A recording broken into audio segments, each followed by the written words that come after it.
Welcome, everyone, to this special edition podcast of Talking Movies with Sam and Raj. I'm one of your co-hosts, Raj Sawhney, and with me is... What's up, it's Sam?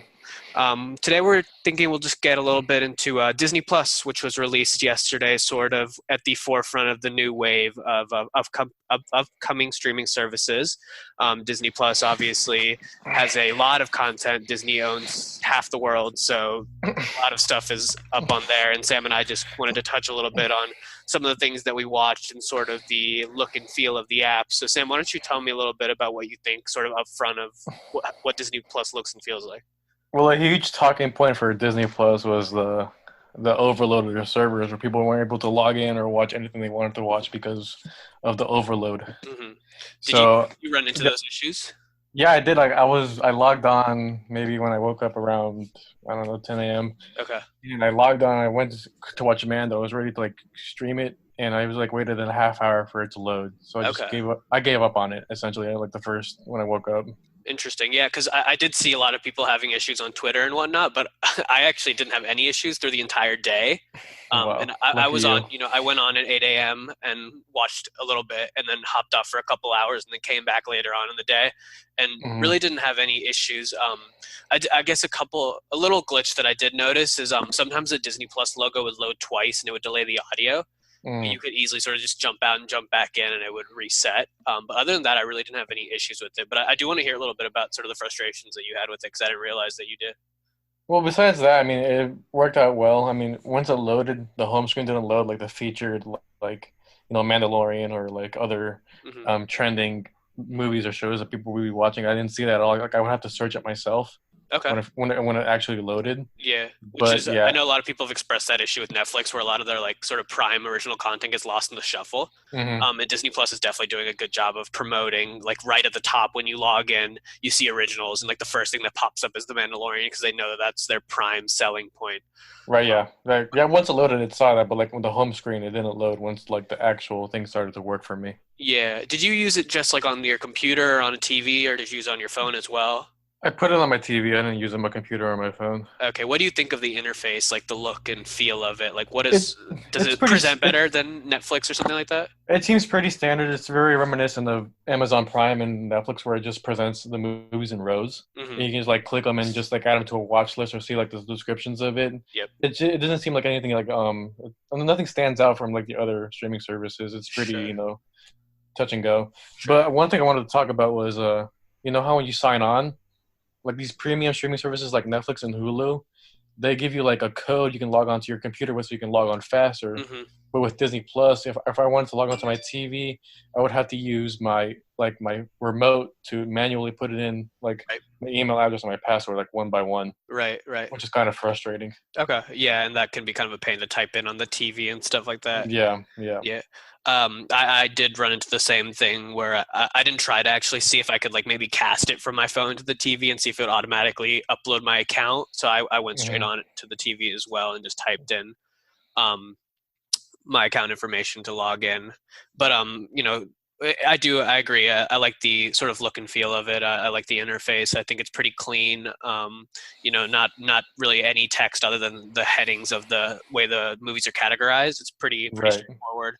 And you had a pretty busy day yesterday with it, didn't you? Oh, I definitely did. So let's go ahead and transition from that into our reviews of some of the things that we watched. And obviously, we're going to start with The Mandalorian, the new Star Wars TV series, show run by Jon Favreau, episode 1, starring Pedro Pascal, Carl Weathers, directed by Dave Filoni, who notably ran a lot of the other Star Wars animated series like Rebels and the Clone Wars. So go ahead and give me your thoughts, initial impressions of this show straight off the bat. I don't want to go in depth because I want to see the juicy stuff for episode 2. Sure. But I really, really liked it. I'm really excited for it. Yeah, it's really good. I like the look and feel of the show. I've been saying look and feel a lot, but I like the way that it sort of harkens back to the original trilogy. Very down and gritty. It feels like a lived-in world.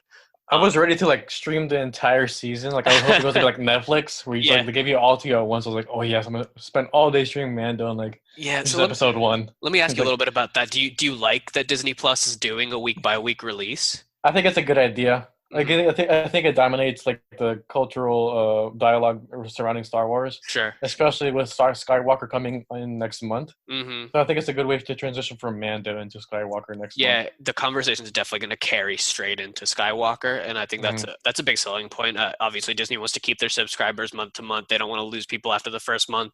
Once Right. everybody's binged the entire Mandalorian, just hops off. And it makes sense too because they don't have the Mandalorian because like the other shows that they're making haven't come out yet. Yeah, So some of like their Marvel stuff it's hasn't released and whatnot. it's better to just give it like a slowly and Yeah, no, just like I agree.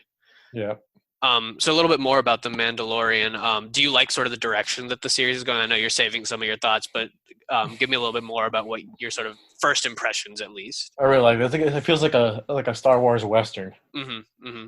So it's like it has like the production quality of a Star Wars film, and it's like it was like something that was like the Star Wars universe was missing, like the Star Wars franchise was missing. Yeah. Like, we never had like a live action serialization. Yeah, I love it, Yeah. I'm excited to see how it sort of lets us dive into a certain character over the span of 10 episodes. Hmm. I was interested in the fact that it was actually only 40-minute runtime. It didn't go the full hour. I don't know if that's going to change from episode to episode. Do you like that 40-minute spot, or do you wish it was a little bit longer? It felt good. It felt appropriate. I didn't feel like it was too overwhelming. Okay. I think it was a good introduction. Yeah, I agree. And this episode sort of ends with a bang. I will tease that much, and I think it sets up a exciting and unpredictable story. It's a great hook. Yeah, and it was kind of the last thing that I was expecting this first episode to end on.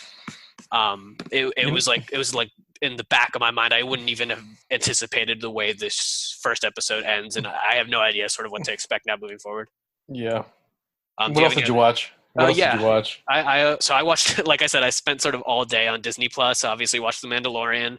I jumped into kind of just to see how some of these other movies looked. They have some of their Prime releases in like Ultra HD, so I wanted to see what it looked like streaming on the service on my 4K TV. So I watched like the last hour of Endgame because I hadn't seen that since theaters, and that was a lot of fun. Seeing that massive battle sequence. I also watched the last hour of Rogue One, just because that kind of came up after Endgame ended as sort of a recommended. So I jumped into that. And then I watched a lot of the originals that they're also just keeping strictly on Disney Plus. I watched Lady and the Tramp, the live action remake, which How was that? I enjoyed it actually. They use so it's very different from something like The Lion King, where they use entire CG creations. The dogs are real dogs, Mhm. and they're adorable. They're so much fun to watch, sort of like jumping around and having a lot of fun communicating with one another. Right. And they do this sort of CG on like the mouths to make it look like they're talking, and it doesn't take you out of it. It actually looks pretty decent. I was surprised with that. I thought we were gonna make like an actual feature like we did with like Aladdin and Lion King. Yeah, yeah, It was and like, straight to streaming. it was interesting, and I think it's a good actually like platform release. It feels like a bit of like a holiday movie too, which works out well. Okay. But I really liked it, especially like it's not like anything that's going to change the game or anything, but like if you're sitting at home on a Friday night and you need something sort of light and fun to watch, this is like sort of perfect for that Friday night family sit down and just enjoy something. It sounds good. I also watched a couple of the shorts, specifically the Pixar shorts. First off was Pixar in Real Life, where they sort of like dropped these Pixar ideas and characters into real life situations. Yesterday's episode was about the Inside Out characters and the Inside Out motherboard that the characters control in the movie being placed and look like Central Park actually. And that was interesting. I wasn't fully on board with the first episode. Admittedly, I think we discussed this actually last week. I'm sort of like a diehard Pixar fanboy, but I actually wasn't like completely sold on this series. I thought the concept itself was interesting. The execution was 100% there. Mm-hmm. And I felt similar to the short Pixar short that they released, the Spark short, Float, which was about a 7-minute animated short, something that you would see precede one of their Pixar releases. And I thought the concept itself was interesting, but it didn't really it didn't hook me emotionally. There's sort of like a big emotional moment that happens about halfway through the movie, and I wasn't really like fully bought into it. It was a movie or was it a short? It's long, but I think that's part of the problem is it didn't really have that length to really give me enough investment in like the characters and the story, and Okay. it's a unique thing. I don't want to give too much away about it, but it's a cool visual exercise. Story wise, it's not 100% there. Okay. The Pixar short that I did love was Forky Asks a Question, which is based off the breakout star from Toy Story 4, Forky, voiced by Tony Hale, where basically it's kind of exploring this way that Forky is adapting to the real world after the events of Toy Story 4, and like he's got to learn how things work. So this is going to be a regular series, and this first question that he asks is, what is money? And so he brings in Ham, who is the piggy bank from Toy Story, and kind of like you understand like the way that Forky. Did you like Forky in Toy Story 4? Yeah, I loved him. He was great. Yeah, you know how he's like, he's very goofy. He asks these dumb questions. He doesn't really understand what's going on around him, and Right. they use that to try to help him figure out the world around him, and he interprets money in this ridiculous way, and it's Is it like used for like educate children, or is it just like oh yeah, the character 100%. I think that's like the main sort of selling point? yeah, the main selling point of this. Okay. But if you liked Forky, the episode's 3 minutes long, so like it's like it's like watching a trailer for a movie basically. And I'd say, yeah, check it out. It's a lot of fun. It has jokes that, again, are catered towards children, but Pixar, as they often do, makes these jokes work for adults and kids equally. Okay.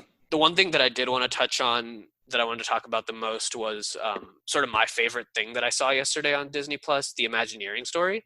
Even more than the Mandalorian? Yeah, I like this more than the Mandalorian. Have you heard anything about this, Sam?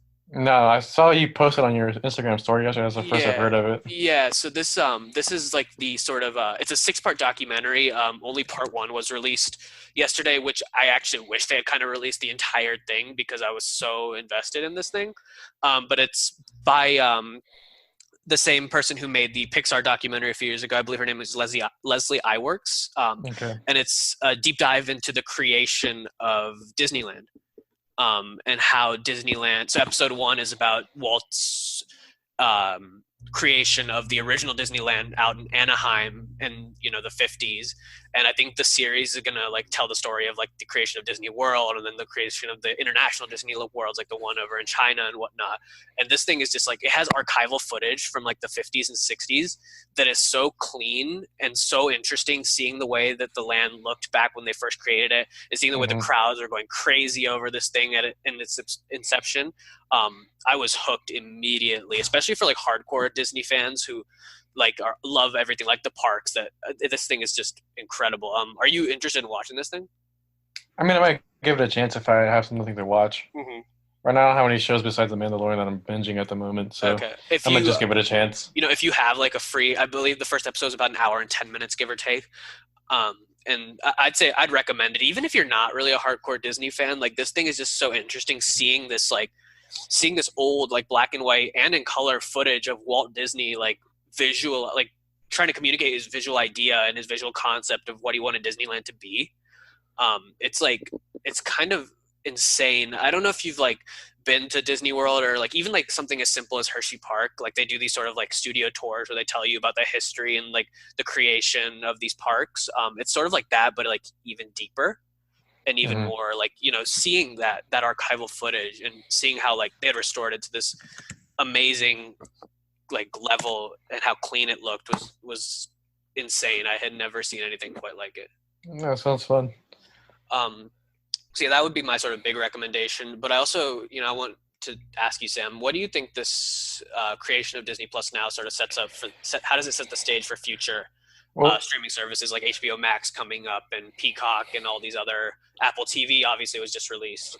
Right. Well, a huge talking point about Disney Plus coming into the streaming area is that like it might put other streaming services out of business, or like people would like abandon it just so they could watch Disney Plus and that wouldn't hurt their wallet or anything. Yeah. But I saw recently, like, and a big one was like being Netflix, like a huge like competition between Netflix and Disney Plus. But I saw this morning a headline saying that Nickelodeon signed a multi-year deal with Netflix. Yeah, which is interesting. Yeah, so they're like they're not going to the extent of like, putting out all their content that they've made like throughout the years, but they're making like original features and series for Netflix with Nickelodeon. No, that's completely fair. Again, like the sort of difference between my taste and your taste. I'm like a hardcore Disney, and you like Disney a lot. I'm not saying you don't, but you're not quite into the Disney stuff as I am. Is like $7 that's cheaper than Netflix's $7 a month. That's cheaper than Netflix's opening plan. Is that enough to keep you, at least for now, with what they've released? Obviously, The Mandalorian is like the biggest selling point, but do they have enough to keep your attention month to month once The Mandalorian ends? That's a very interesting talking point because I'm looking at the Disney release schedule right now, Mm-hmm. and their next original is the Winter Soldier and the Falcon, and that doesn't come out until late 2020, so like an entire year. Yeah, yeah. So like I don't know how like Disney it is because like we have Star Wars coming out next month, and there's like no Star Wars movie at all that next year, I don't think. Nope. And then there's no Marvel until Winter Soldier and Falcon come out late 2020. So I'm just interested to see how this would pan out for Disney and how they'll keep audiences' attention throughout the year without any original content. Is having like those classics, like as far back as obviously like Snow White, but even like the classic TV shows, like you have your Disney Channel shows like Sweet Life of Zack and Cody, that sort of thing on here. Is that not enough to keep you interested? We'll see. I mean, I'm gonna keep Disney Plus just to see how it works out. Okay. Like I might be interested into rewatching like certain Marvel movies, and I'm not really looking to rewatch movies I saw as a kid. Okay. Because like I liked them as a kid, but I don't think I like them as I'm like in my mid-20s. I don't think I like them now. So I don't think I'll spend my time watching those shows. Yeah. We'll see. I mean, we'll see how it pans out.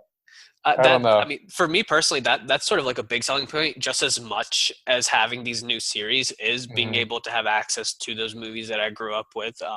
Not that I don't own a lot of them, like on Blu-ray and stuff like that, but like, if I sit down one day and I just want to click on Toy Story, it's there for me. Toy Story 3 is there for me. Beauty and the Beast is there for me. I put on the first like 10 minutes of Snow White yesterday just to kind of see how it looked.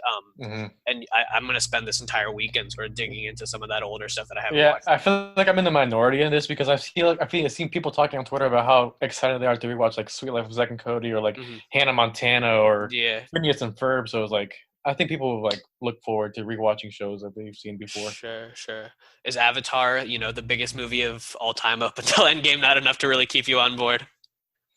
I'll probably rewatch Avatar once then the second one comes out, but I don't think I'm gonna watch it anytime soon. Fair enough. Do you have any other sort of closing thoughts about this? Watch out for our review on Mandalorian for next podcast. Yeah, tune in on Sunday and Monday of next week to see our sort of more in-depth dive into this episode. Yeah, we'll talk about anything that comes up with Disney Plus if any headlines pop up. Yeah, no. Thanks again, Sam, for joining me for this quick review of Disney Plus, and hope everybody enjoyed. We'll see you guys next week. Yeah, thanks for listening.